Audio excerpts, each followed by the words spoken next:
Okay, what we're going to talk about today is meeting etiquette. I think it's something very important we need to cover as we grow. It just is an issue that needs to be covered.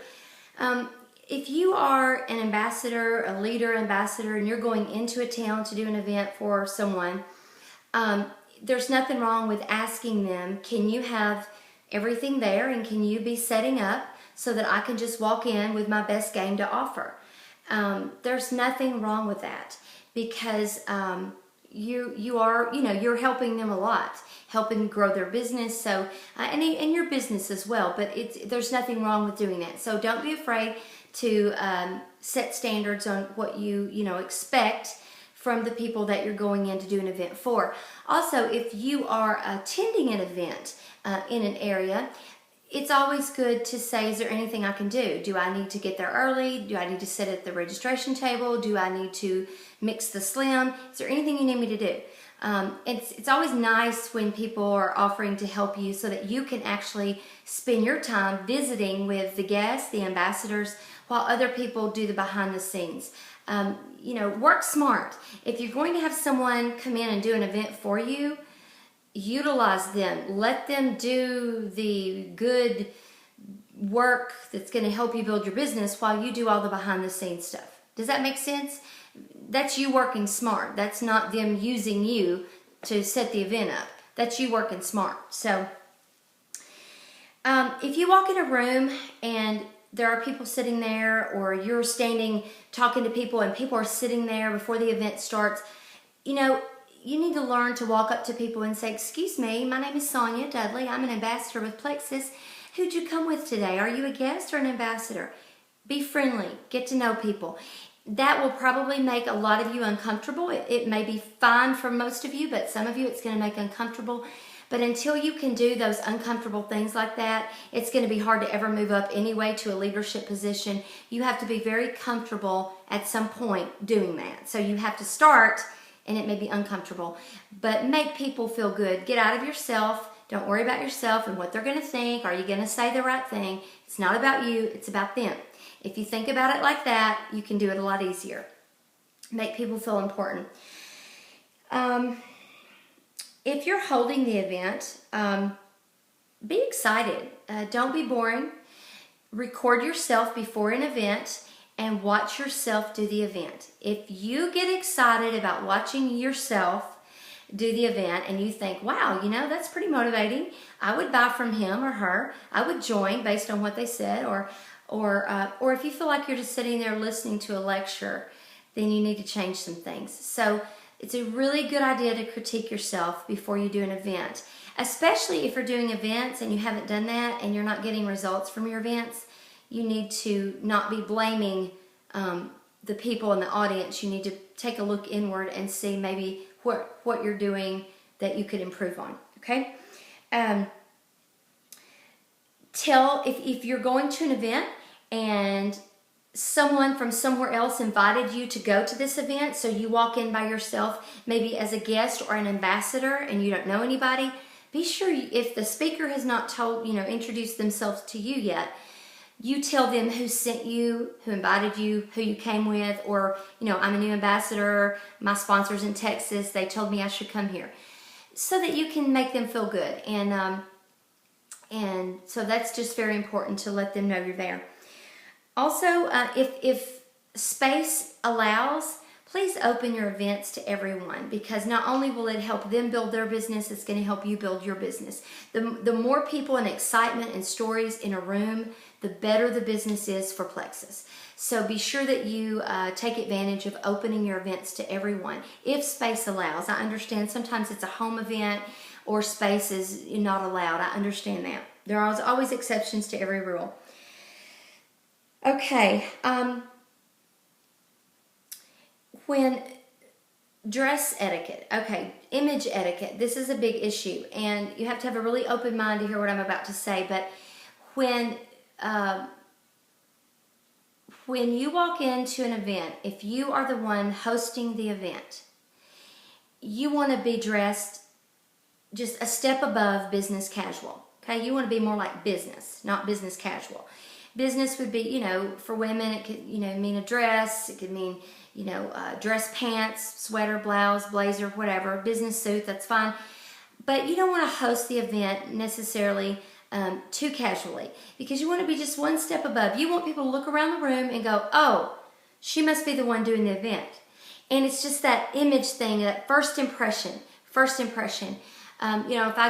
I go somewhere to a meeting and I see people, I can usually pick out the speaker, and that's what you want. You want to be able to kind of pick out the speaker. So that's kind of what you want to go on. If the attire says business casual, in my opinion, and I don't know if this is my olden days, the old business I was in, they were very strict on dress code. But business casual does not mean, to me, let me show you what I'm wearing today. Okay, business casual does not mean a jogging suit with writing on the shirt. To me, that does not mean business casual. Writing on the shirt is very distracting. It means more of, khakis and even a plexus shirt, something like that. If it's summertime, even capris and a plexus shirt. Of course, people come from work. That's understandable. We're not talking about guests here. We're talking about ambassadors. If you have tattoos and piercings and bright green hair, whatever your choices are on those things, it's fine. But there's a place to display that. And if you're leading the group and you're standing in front of the group, you want to stay as neutral as you can. Okay? And I say that to say it's okay what you do outside of that, but when you're leading the group, you just want to stay very, take out some of the piercings or, I think y'all get it. So I'm going to move on. All right. Also, etiquette is not just at what you do in front of the crowd, but when you're at home on the computer and you're posting on Facebook, social media, if you're in business, you've got to be very careful what you're posting, because that says a lot about you. There's been times when I have posted out of anger or posted and I go back and delete my post or erase the post because it wasn't very appropriate. People put things on my wall all the time. They might put, I don't know, a movie star. Just be careful what you say to things like that. When you're in business, okay? So it says a lot. What you post says a lot. I know I've read posts before that completely turned me off, even leaders in our company, and I think, wow, I can't believe they posted that on the same wall that they post about plexus. I'm thinking to myself, whew, I wonder what people are thinking if I'm thinking it. So just something to think about. When the meetings are over, when the events are over, as an ambassador, it's really a good idea for you to take your guest up first to meet the speaker, so the speaker can,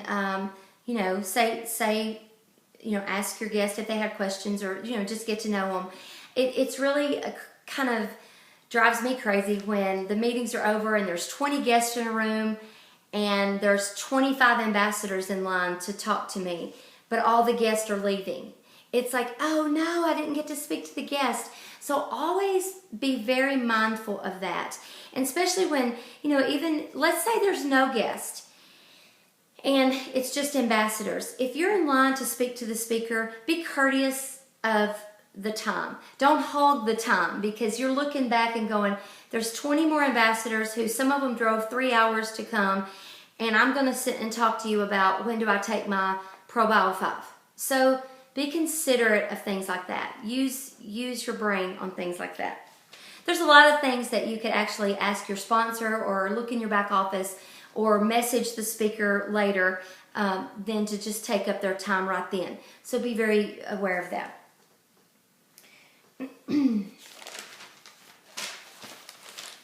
Oh, this is huge.